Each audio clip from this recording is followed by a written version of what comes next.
नमस्कार दोस्तों, चलिए जानते हैं उत्तर प्रदेश की फटाफट 50 बड़ी खबरों को सिर्फ 5 मिनट में। लेकिन वीडियो शुरू करने से पहले कमेंट करके बताएं कि आप हमें कहां से देख रहे हैं। वीडियो को लाइक करें और चैनल को सब्सक्राइब करना ना भूलें। तो चलिए शुरू करते हैं आज की बड़ी खबरों के साथ।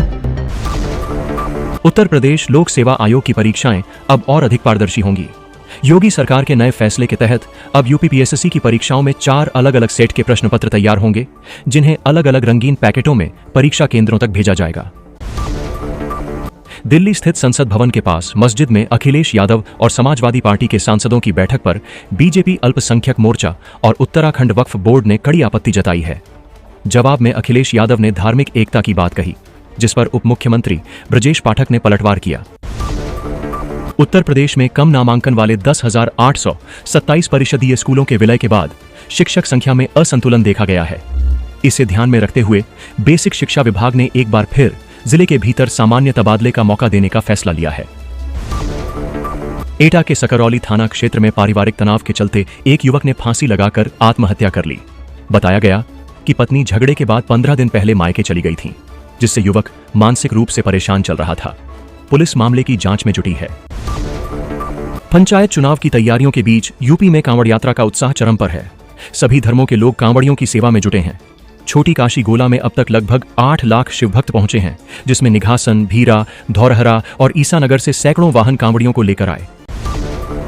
उत्तर प्रदेश के कई जिलों में मूसलाधार बारिश जारी है और मौसम विभाग ने 10 जिलों में रेड अलर्ट घोषित किया है। इन इलाकों में लोगों को सतर्क रहने और आवश्यक सावधानी बरतने की हिदायत दी गई है। बारिश का प्रभाव कुछ दिन और जारी रहने का अनुमान है। वाराणसी में 2 अगस्त को होने वाली प्रधानमंत्री की जनसभा को लेकर तैयारियां तेज हैं। डीआईजी कानून व्यवस्था शिवहरी मीणा ने मंगलवार को आयोजन स्थल और हेलीपैड का निरीक्षण किया। वीआईपी और आम जनता की पार्किंग व्यवस्था की भी समीक्षा हुई। बारिश की स्थिति में ई रिक्शा से पहुंचने की सुविधा सुनिश्चित की जाएगी। सपा नेता और पूर्व विधायक अब्दुल्ला आजम को इलाहाबाद हाईकोर्ट से बड़ा झटका लगा है। फर्जी पासपोर्ट और 2 पैन कार्ड के मामले में दाखिल उनकी दोनों याचिकाएं अदालत ने खारिज कर दी हैं। अब इस केस की सुनवाई रामपुर स्थित एमपीएमएलए कोर्ट में जारी रहेगी। उत्तर प्रदेश के बस्ती जिले के बनकटी ब्लॉक के देईसाड़ गांव में सावन के दौरान एक घर से कोबरा प्रजाति के 24 से ज्यादा सांप निकलने से सनसनी फैल गई। सर्प मित्र अजय ने सभी सांपों को सुरक्षित रेस्क्यू कर जंगल में छोड़ दिया। उत्तर प्रदेश के मथुरा में एक गरीब युवक अचानक करोड़ों का मालिक बन गया। महंगी कारें, नया घर और आकर्षक जीवन शैली देख लोग हैरान रह गए। लेकिन जब उसकी कमाई की सच्चाई सामने आई तो पूरा मामला सनसनीखेज खुलासे में बदल गया। उत्तर प्रदेश सरकार ने 2023 के ग्लोबल इन्वेस्टर्स समिट में 35 लाख करोड़ रुपए से अधिक निवेश प्रस्ताव मिलने के बाद नई निवेश योजनाओं के लिए तैयारियां तेज कर दी हैं। निवेश आकर्षण हेतु न्यू आउटरीच प्लान पर फोकस करते हुए इन्वेस्ट यूपी ने चीन प्लस वन रणनीति सहित सितंबर-अक्टूबर 2025 में Singapore, Japan, Korea, UAE, Qatar, Canada में अंतर्राष्ट्रीय रोड शो और देश के विभिन्न शहरों में राष्ट्रीय रोड शो आयोजित करने की योजना बनाई है। इसका लक्ष्य फरवरी 2026 के समिट में नए निवेश प्रस्ताव जुटाना है। ऊर्जा मंत्री ए के शर्मा ने शक्ति भवन में समीक्षा के दौरान अधिकारियों को कड़ी फटकार लगाई। उन्होंने कहा कि विभाग की दी गई रिपोर्ट झूठी है और वास्तविक स्थिति जनता के गुस्से से स्पष्ट है। मंत्री ने अधिकारियों को फील्ड में जाकर जनता की समस्या समझने व उचित कार्रवाई करने का निर्देश दिया। उत्तर प्रदेश के बासुपार स्थित प्राथमिक विद्यालय का कायाकल्प ऑपरेशन कायाकल्प योजना के तहत हुआ है। अब यह स्कूल अपनी भव्यता और सुधारों के कारण आजमगढ़ जिले में चर्चा का मुख्य केंद्र बन गया है। योजना ने स्कूल की सुविधाओं और माहौल में उल्लेखनीय बदलाव लाया है। बहुजन समाज पार्टी में वापसी के बाद आकाश आनंद ने सक्रियता बढ़ाई है। पटना में छत्रपति शाहूजी महाराज जयंती समारोह में शामिल होने के बाद वे 27 जुलाई को जालंधर और जम्मू कश्मीर में पार्टी कार्यों की समीक्षा करेंगे, जिससे वे दोनों राज्यों में अपनी राजनीतिक पकड़ मजबूत करेंगे।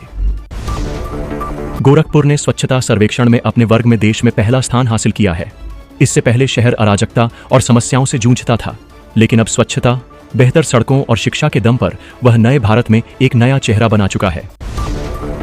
उत्तर प्रदेश में मानसून फिर से सक्रिय होने वाला है।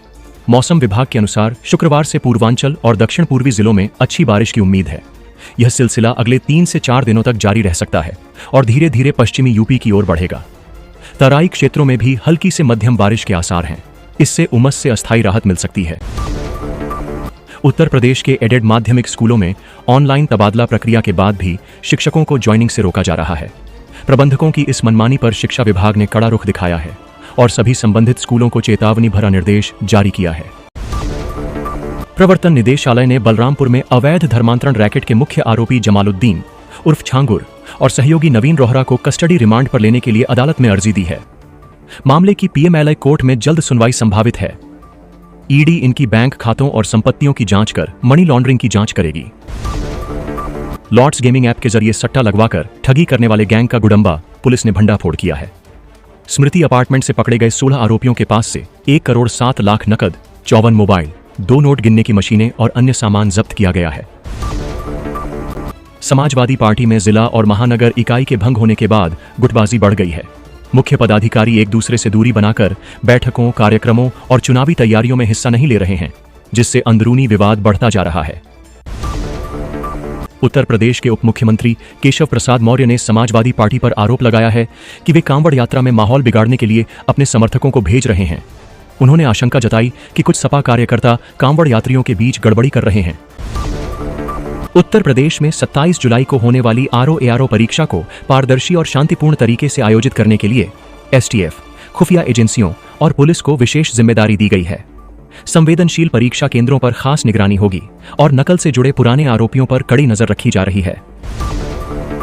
हाथरस जिले में 22 जुलाई की शाम आगरा अलीगढ़ बाईपास पर धान की रोपाई से लौट रहे मजदूरों से भरी ट्रैक्टर ट्रॉली नगलाबाद अठवरिया के पास पलट गई। इस हादसे में 13 मजदूर, जिनमें कई महिलाएं शामिल हैं, घायल हो गए। सभी का इलाज जिला अस्पताल में जारी है।